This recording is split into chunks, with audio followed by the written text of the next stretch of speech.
ইষ্টপ্রাণ দাদা ও মায়েদের জানায় আন্তরিক জয়গুরু। আজ শুভ বৃহস্পতিবার, লক্ষ্মীবার। আজ লক্ষ্মী স্বরূপিণী জগৎজননী শ্রী শ্রী বড়মার এক আশ্চর্য ঘটনা আমরা জেনে নেব। দেওঘর ধামের এক আশ্চর্য লীলা কাহিনী শ্রী শ্রী বড়মার। এবার জেনে নেব বিস্তারিত। এক সময় ভবতারিণী ভট্টাচার্য নামে এক মা জগৎজননী শ্রী শ্রী বড়মার রান্নাঘরে কাজ করতেন। কিছুদিন কাজ করার পর একদিন তিনি মনে মনে ভাবলেন, এতদিন থেকে বড় মায়ের কাছে আছি, কই কিছুই তো দেখলাম না। তার মানে সেই ভবতারিণী মা শ্রী শ্রী বড়মার দিব্য জীবনের দৈব বিভূতি কিছু একটি দেখতে চান।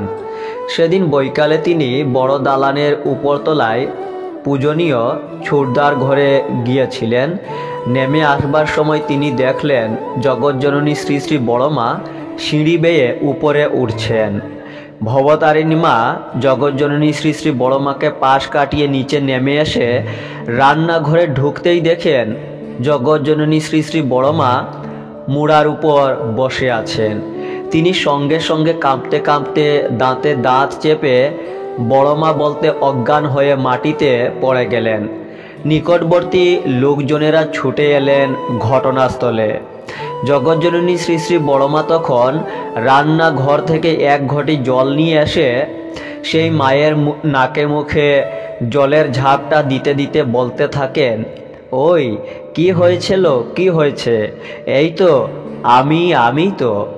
শ্রী শ্রী বড়মার হাতের জলের ঝাপটা খেয়ে সেই মায়ের সংজ্ঞা ফিরে এলো। এই ঘটনার পর থেকে সেই মাটির শ্রী শ্রী বড়মার প্রতি ভক্তি মিশ্রিত ভয় বেড়ে গেছিল।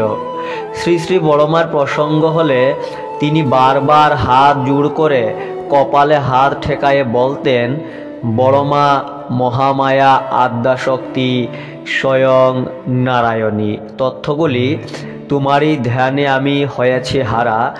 অনুচ্ছেদ জগৎজননী শ্রী শ্রী বড়মা, পৃষ্ঠা 117 হইতে সংগৃহীত। জয় গুরু।